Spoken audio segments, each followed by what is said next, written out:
Good morning, everyone.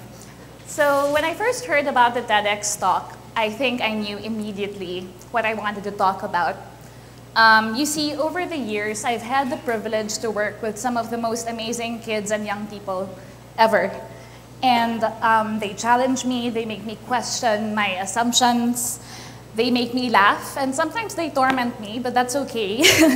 I think ultimately working with young people gives me a sense of joy and playfulness. It brings me a feeling of community and connectedness that's hard to find sometimes. And ultimately, it gives me hope. So today's talk is about inspiring happiness among young people, particularly in the context of learning. You see, young people learn in different contexts. For example, there are in-school contexts, like going to Xavier or going to ICA. And then you have out-of-school or informal learning spaces, like after-school programs or summer camps, for instance. And I've been working in informal learning spaces for the past 15 years, usually involving programs that use digital media, technology, the arts, and STEM, which is science, technology, engineering, and math, with the kids. So I think these activities have, for the most part, involved the kids in a lot of hands-on experiences. And I've seen kids actually fall in love with learning and magically get lost in that process, which is kind of hard to find in a lot of spaces. So this talk is about being playful. It's about learning being fun and supporting young people as they pursue their interests and as they build their dreams. So for the young people in this audience, I ask you to be open to the possibility of learning, to seek something that piques your curiosity or something that you're passionate about and just run with it. And for educators, I want you to consider the possibility not just of teaching, but of actually thinking of yourself as a designer and designing learning experiences that are mysterious or wacky or puzzling, but experiences that make learning exhilarating and ultimately beautiful. It's not always easy, but when it does happen, it's very rewarding. So how does learning make us happy? Well, first off, it happens in a variety of ways. And I think learning brings us a sense of wonder and awe, right? So it makes us believe that magic does actually exist and that there's so much to explore and so much to discover. So here, for instance, a few months back, I conducted a light painting activity with kids, and they learned about light and photography and shutter speed and adjusting that. But, you know, beyond the technical, right, or the scientific, they also learned about beauty and about being lost in an experience. One of my 8-year-old students, Faith, said, light painting is absolutely the most beautiful kind of art. And when you hear something like that, you can't help but feel fulfilled.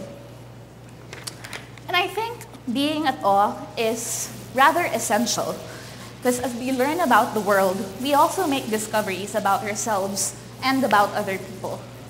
So learning also gives us a sense of possibility, right? So it's kind of like having that blank canvas. And wow, so many things are waiting to happen. Like, you know, I think we are happy when we are empowered by choice and knowing that we have the power to direct our own experiences. But, you know, learning isn't like that a lot of the time, which is really sad. So we should encourage kids, right, as educators, to take charge of their learning experiences and to be able to create. So learning can also make us happy in the sense that it can help us pursue our interests, because passions do matter in making us happy. For instance, if you to teach a child how to create a simple electronic circuit or learn about electricity, I mean, you could do that in a number of ways. But wouldn't it be cool if they learned that in a way that was fun, where they could make, like, for instance, one of the girls, Mickey, created Harry Potter fan art with felt, and she created basically a wand that lights up an LED using conductive thread, and the battery pack is in the cauldron. And so she learned how to put these things together, how to solve problems in a playful and fun way. Or, for instance, if you're learning about sound design, right? You could make your favorite Disney plush toy or Felty and create a recording module and speakers. And you can learn a little bit about design, a little bit about drawing, a little bit about sound engineering and editing in a fun way. And this is like one of my favorite projects. It was created by Mikhail, and it's a baseball cap with a Minecraft creeper. But the Minecraft creeper is actually housing a really small digital video camera. And so it's not just about learning video editing. It's not just about learning video editing. It's about being a super secret spy and then running around and taking these videos and then learning about motion capture and like how to make videos and how to edit them after. So I guess science curriculum, technology curriculum, math, the arts, they can all pretty much be interest-driven. I think it's true for pretty much all domains. And while there are knowledge and skills that are particular to certain domains, I don't think there's a conflict in having students acquire those knowledge and skills and demonstrate the acquisition of those knowledge and skills in a way of interest and motivating to them. A few months back, I had a talk with a number of educators and grad school students and parents. And I posed the question, what attitudes and dispositions would be important for kids to have, okay, in the 21st century that would allow them to make meaningful contributions, that would allow them to innovate and actually create work that is transformative and life-enhancing. And for most of them, curiosity was on top of that list. You know, think with curiosity, it's about that desire to learn and to discover new things, to be faced with something challenging or puzzling and responding to that with like an I can do this kind of attitude and I'll figure it out. And you know, having that desire to learn about the way things work, to tinker, to experiment, whether it's about motors or sensors or machines or new materials, curiosity, taking things apart, putting them back together again. Sometimes we focus too much, I guess, on results, no? And I think for me, curiosity is about focusing on process and not being afraid to fail or to make mistakes while doing so. You know, growing up, I went to a traditional school, I guess much like Xavier, but for girls. And it was extremely focused on results. So for instance, in math exams, a lot of weight was placed on getting the right answer, which, you know, is of course important. But students also had to write down their thought process and how we went about solving problems. Unfortunately, though, not much weight was given to the kind of like solutions, even though the logic was kind of there and almost right, but not. The importance was given to that single right answer. And for me, that makes failing scary and it makes learning stressful. And we as educators need to find better ways to make learning feel safe and failure non-threatening. Because if we don't do this, I guess the cost is not that students fail at exams. It's that we fail our students and we rob them of a desire and a passion to learn and the happiness and fulfillment that that brings. So learning is also about being creative, whether you want to make a little mouse with cheese or a zombie with a brain that actually screams when it detects motion, or a water rocket forged of recycled materials. So there's actually a lot of possibility, even in terms of using simple things, you know, ordinary objects that you find in the day-to-day, and making them happier, quirkier, creating them anew, whether they be headbands and clips, repurposed fashion, calculators, or even old toys and games. So for example, in this slide, one of my students, Tanner, had an old chess set, and he changed the pieces to like little Pokemon pieces, and changed the objectives, changed the rules, changed the way you played the game, and it was a totally new experience, which was awesome. And I think kids are just so naturally creative. They're natural designers, they're natural creators, and we as educators need to give them the opportunity to be able to continuously create. But learning is also about challenge. And I don't think we should be afraid of challenging our students or the young people we work with, depending on the context. Kids actually like challenge. And it's just kind of like thinking about your favorite video game and what that means when you have to play it.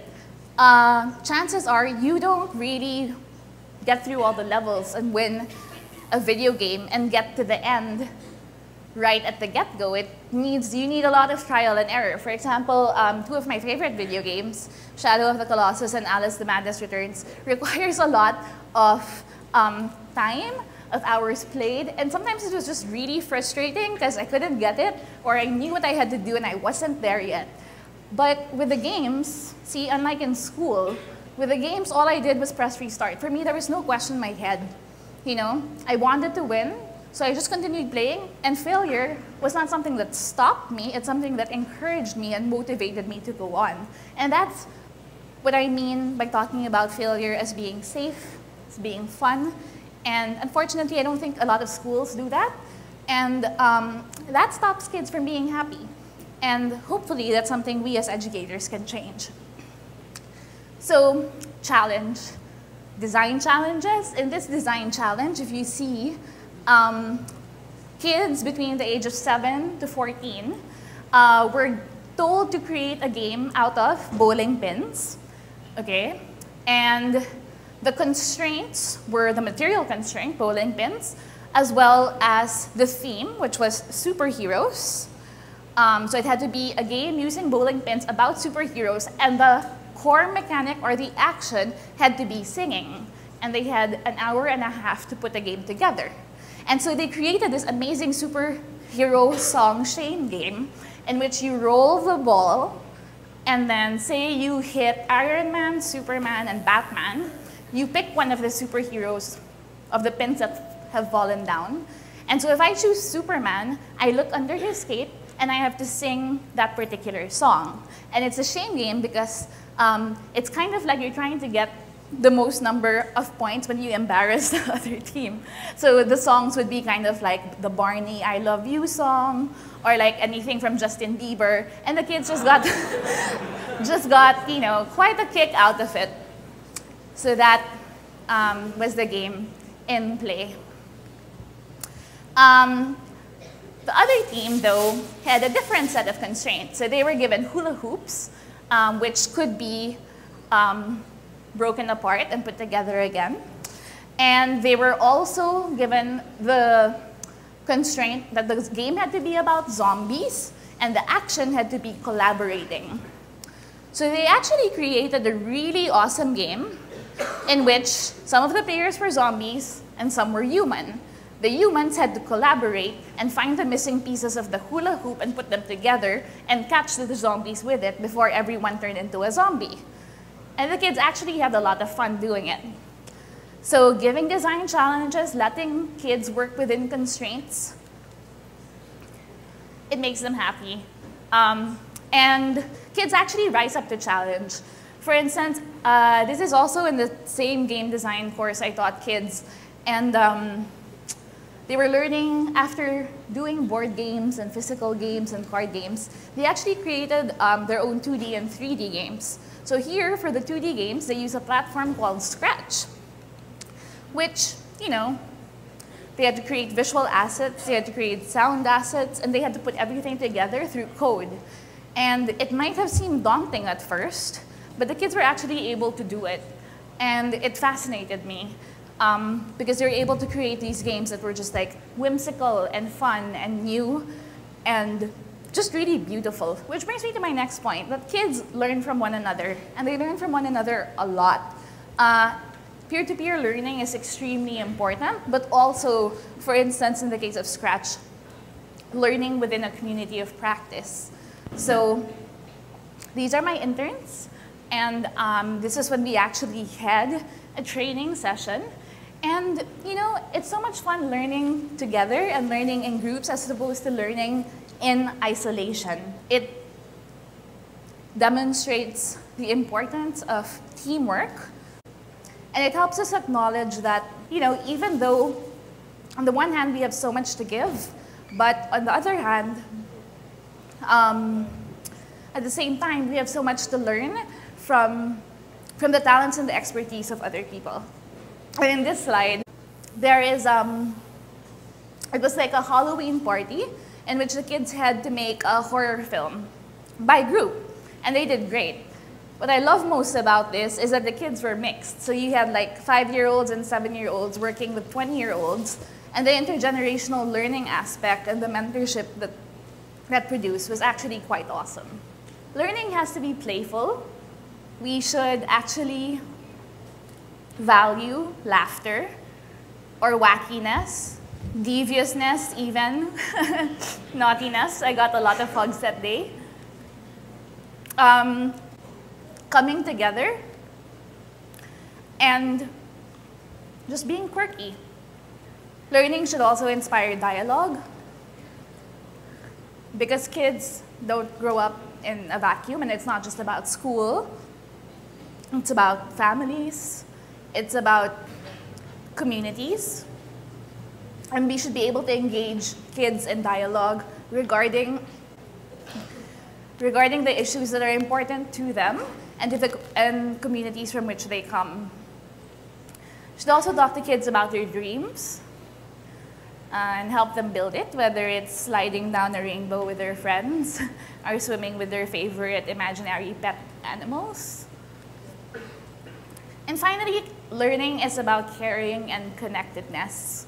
Whatever we learn, whether it's science or math, technology, engineering, the arts, learning is about coming together and realizing that our learning is only as good as our humanity. So these are some of the toys created by kids at Sparkle Lab during the Christmas party, and they created a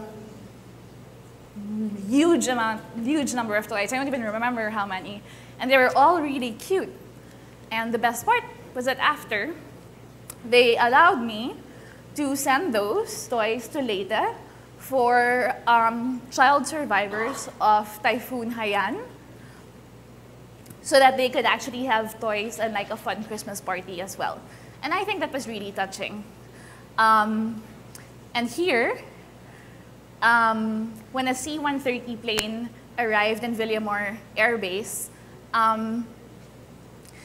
there were 3 kids from Samar who arrived on that plane and who came to Sparkle Lab just for fun and created the most beautiful animation. And they drew everything and painted all the backgrounds and actually animated it in After Effects. And it's a story about a fairy who belongs to fairyland, but there's also monsters in Monsterland. And there's a wall that divides the two lands because they can never come together. But one day a fairy decides to cross over, and as she's wandering around, there are these monsters that come and they want to eat her. But one monster, actually the one with the top hat, the orange one, looks at her and he sees something.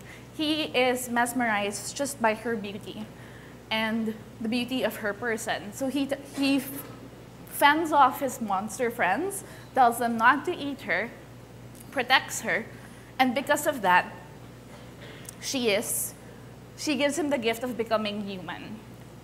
And I think, you know, thinking about learning, thinking about Haiyan, it was just like really apt. And that sometimes, you know, bad things happen and there are monsters out there, and sometimes we feel that we are in Monsterland. But, you know, our relationships with one another is actually what makes us beautiful. And with that, yeah, I guess I'd like to end my talk. Thank you so much. Bye-bye.